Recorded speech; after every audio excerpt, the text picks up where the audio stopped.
This is the Beginner's Guide to Microsoft Forms. In this tutorial, I will teach you what you need to know to get started using this fantastic tool. No experience needed. It's going to be fun. Let's get started. And what is Microsoft Forms? It's a web-based tool that enables you to quickly create surveys, quizzes, and polls. You can customize templates or create completely from scratch, and it provides real-time response tracking and automatic data visualization. And this makes it really ideal for collecting feedback, assessing learning, collecting research information, etc. It's good for business uses as well as education and personal uses. So let's start by learning how to access Microsoft Forms. In many cases, the best and quickest way to get to Microsoft Forms is to go to forms.microsoft.com, and it will load up this interface that we can use to create a survey, quiz, etc. Now, the reason that worked when I went to forms.microsoft.com is that I'm already signed into my account. You can see here in the upper right that it shows me as signed in. If you are not signed in, you'll probably need to get signed in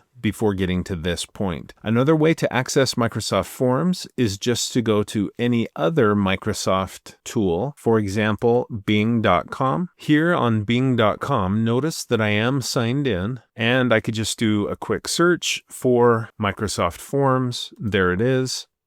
And it takes me to the same place. Next, I'm going to click on Survey, and it takes me in to the Microsoft Forms interface. And again, the purpose of Forms is for you to create a form for people to fill out, just like a paper-based form. But this is a digital form that can be distributed and collected digitally online. The next step for me is to title the form. You can see it's untitled here and here. So I'll just click here, and I'm going to call this Reunion Questionnaire. Let's say I'm in charge of a family reunion or a school reunion, and so I'm creating a questionnaire to send out to potential attendees. I can also put in a description of the form. So I'm just going to add an explanation here, maybe something like this. And then the next step in creating my form is to maybe think about adding some sort of visual, maybe a cover image or a theme. So when I click on this little image icon here, it opens up a Bing search, and I can search Microsoft Bing for an image that might work. Maybe I'll search for family reunion. Maybe this one would work. So I'll go ahead and click on it and click Add, and that image will be added to my reunion questionnaire survey. So now I have a title, a description, and a cover image. Let's click Preview in the upper right to see what our form is looking like so far. It looks good. I'll click this back button to get back into editing mode. Now let's start adding survey questions. And the first question I want to ask in this case is the respondent's name. So I'll click here on Text, and I'll put in the question. In this case, the question is, what's your name? If this is for a family reunion, it really would be helpful to know the name of the person that's answering the question. Again, if I want to, I can associate an image or even a video with this question. In this case, that's not necessary, so I'll X out of the panel at the right. For this question, I have two fantastic options available. I can set it to accept long answers, like multiple paragraphs. In this case, though, I don't think that's necessary, so I'll turn that off. Just a short answer would be perfect. The other great option I have here in the lower right is I can make this question required or optional. Right now it's optional. In this case, I think I will set this question to be required. The respondees to this survey now will not be able to submit the survey if they leave this question blank. Now, if you click here on the three dots in the lower right corner, there are some powerful other options that we have. For example, I could put in a subtitle. In this case, I don't think it makes sense to have a subtitle, so I'm going to turn that off. But there are times when you may want a subtitle to help you clarify the question or elaborate a little bit. Some other things we could do using these three dots is notice that we could set up some restrictions. For example, I could say that the text must contain a certain word maybe text that contains the name Richardson. Now, of course, that doesn't really make sense in this case, but restrictions are a way for you to try to ensure that the responses you get are accurate and correct. For example, if the expected answer is a number, I could restrict answers to numbers, even to maybe numbers greater than a certain number, maybe greater than 5, etc. I'm going to go back into the 3 dots and turn off restrictions in this case. The final option here is branching, and branching is a very exciting option. If you're interested in learning about this option, leave me a comment in the description below the video, and I may make another video focused on branching forms in Google Forms. And at this point, I think I'll click to add a new question. This time, it's going to be a multiple choice question. So I'll click there, maybe something like this, and now I can type in some options. So let's say option 1 is November 5th through the 9th. Option 2 is going to be February 16th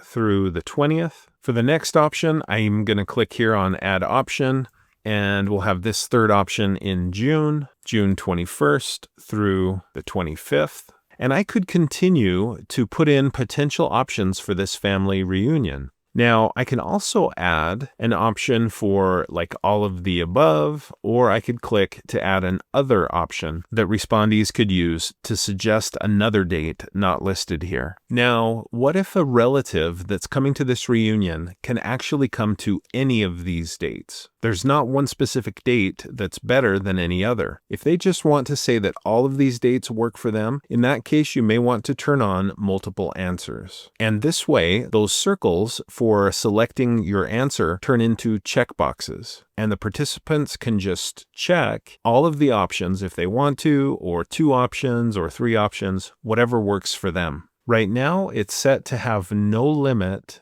to how many they can select, but you may want to change that in some cases to where they can only answer at most 2 options or 4 options, whatever it may be. Now, if you look again here in the 3 dots, you actually get an additional option that's a little different than what we saw before. We still have branching and subtitle, but now you can also shuffle the answers so that they're randomized. In this case, I don't want to do that. I want the answers to be in chronological order, but in some cases, especially like in the classroom, you may want to shuffle options so that students don't just look at each other's screens and answer like other students answer. Moving on to the next question, I'll just click Add New Question, and this time I'm going to choose Ranking. And my question is going to be to rank the following reunion themes in order of your interest in them. And now I'll type in the options. Option 1, maybe it could be a mountain theme, and we could go hiking and fishing and things like that. Option 2, maybe a beach theme. We could have a history-based theme. And I want a 4th option, so I'll click there. And maybe we have a games theme. Now that I've finished this question, when the participants fill out this survey, they'll be able to put these items in the right order of what they like most and what they're most interested in. So ranking is a great question type.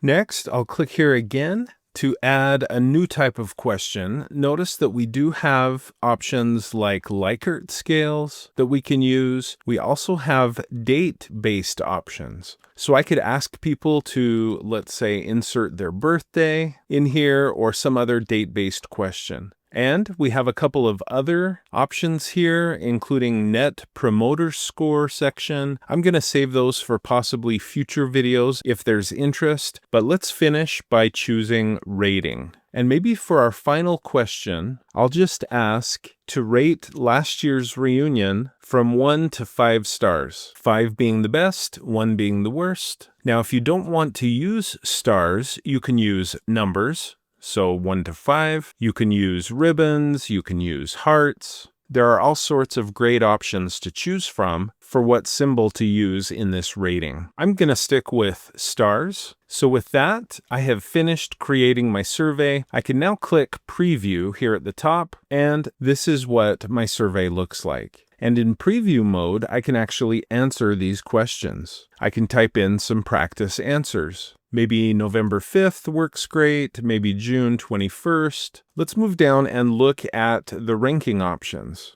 I can click on one of these options and drag it where I want it to be. Maybe history theme is my favorite. Moving down to the rating question, last year's reunion was amazing, so I'll give it 5 stars, and then I click submit. Now notice that the survey respondent is taken to a page with a notice saying your response was submitted. And if they want to, they can keep the information that they put in the survey. They can keep it with them. They can save it. In some cases, they can also submit another response. You, as the creator of the form, you can decide whether or not they can submit multiple times. Now, I want you to also notice that in preview mode, you can look not just at what it looks like on a computer screen, but also on a mobile device like a smartphone. And this is very useful. As you can imagine, with so many people owning smartphones or tablets, it's a good idea to get a feel for what it looks like on those devices. When you're done with the preview, you can just click back and you get back into your survey. Now, even though I'm finished creating the survey itself, I may want to jump into the settings and also the style before I share this with my audience. So I clicked on settings. Here at the right, I want to review these. I do want to accept responses for this survey, so I'll leave that checked. In the future, if I or you decide to turn that off, like maybe after the reunion, you can uncheck that and no more responses will be accepted. If you want, you can also put in a start date for the survey, no responses until a certain day and time. You can also put in an end date. I'm going to take those options off. You could put in a duration for how long they have to fill out the survey. You can also shuffle the questions if you want to. If you want a lot of updates and emails on how the survey is going, you can check this box here to get email notification of each response. And if you don't want survey respondents to be able to respond over and over to the survey, you can check this box, hide, submit another response. You can also add, if you want, a custom thank you message for when they complete the survey. So instead of your response was submitted, I could change this to thanks, wonderful family member, something like that. So these are all wonderful settings and options that we have in Microsoft Forms. Okay, next, let's jump over here to style options. In addition to adding a photo, one of the best things we can do to improve the look and feel of our surveys in Microsoft Forms is to choose a style, and that includes a layout. I can click through these layouts to choose the one that looks the best for my purposes. And we also have some themes to choose from. Maybe this hot air balloon theme would be good, but we have all of these other great themes to choose from. I think I will stick with the hot air balloon theme. And then finally, if you look at the bottom of this styles panel, there's an option to turn on background music. So if I select a song from this list, while people are filling out the form, there's some beautiful music playing. And so background music can add a little touch to the survey experience.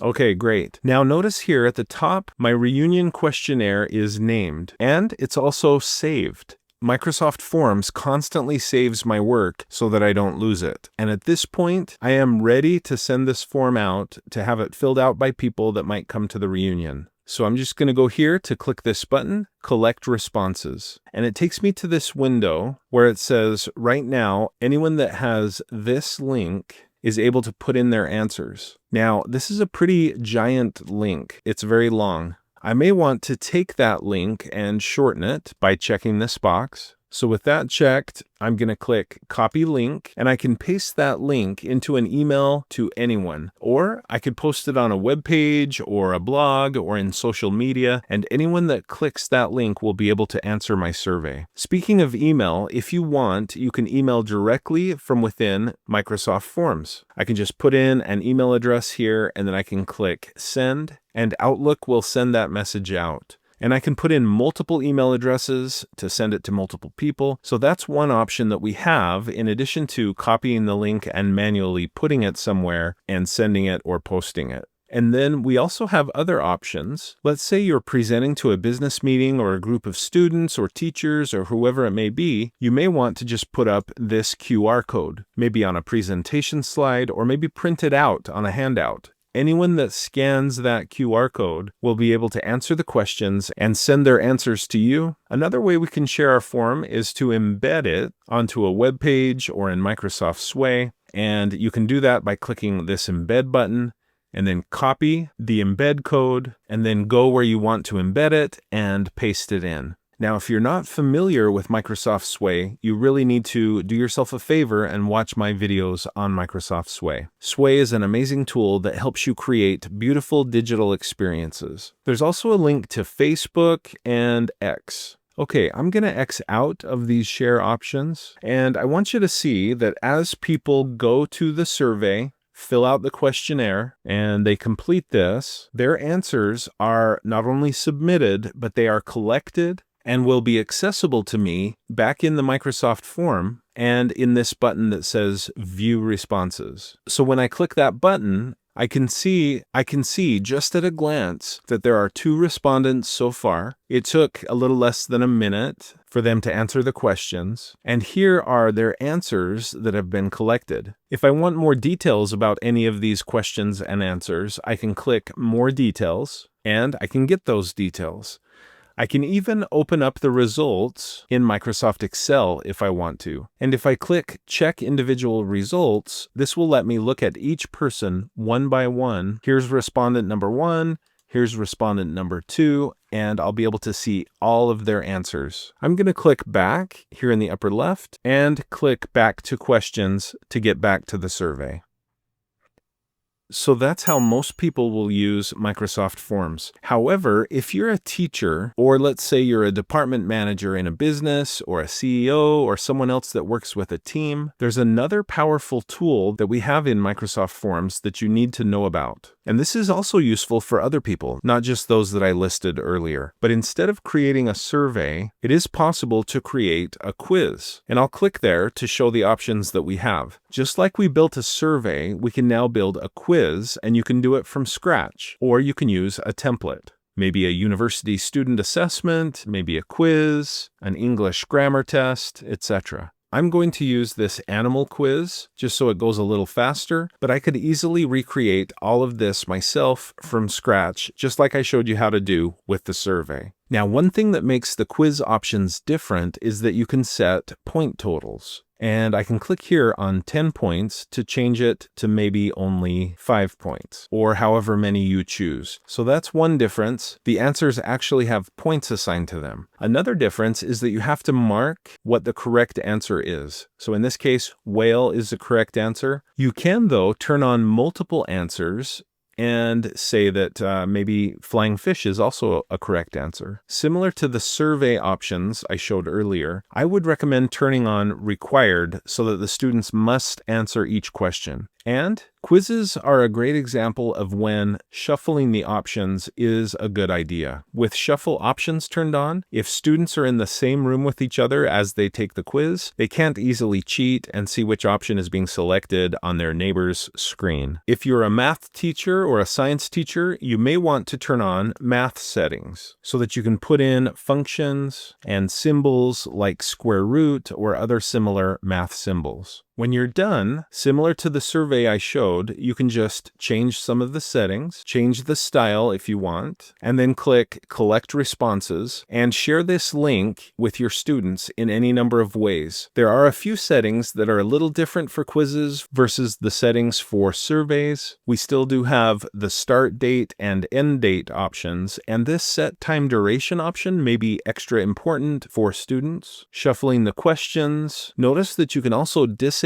question numbers for respondents. Again, that's another option that could make it harder for students to cheat. So some really good options for us. And again, when you're done, you can click Collect Responses and share this with your students. One of the beautiful things about using Microsoft Forms is that when the students complete their form, their work is graded automatically. And so the correct answers will be tallied and they'll get a score. And you also will be able to see perhaps some trends among your students. Maybe there are certain questions that your students struggle with and others that they excel at. You'll be able to go here to View Responses to see those trends. So Microsoft Forms can really be a powerful tool, whether you just want to collect survey responses or whether you want to create a quiz for the classroom. This would work great as an exit ticket at the end of a lesson, maybe a self-grading quiz or a practice quiz or test. It's also good for parent communication and for many other uses. So I hope you'll think about all of those options and possibilities for ways you can use Microsoft Forms. Now I'm going to jump back to my Forms homepage by clicking here on Forms, and notice how a list of recent forms I've created is found here. If I want to get back into the reunion questionnaire, I can just click here to get back into the survey. I'll jump back to Forms homepage. If I want to create a new survey, I click here, a new quiz, click here. Now we have a couple of other forms types: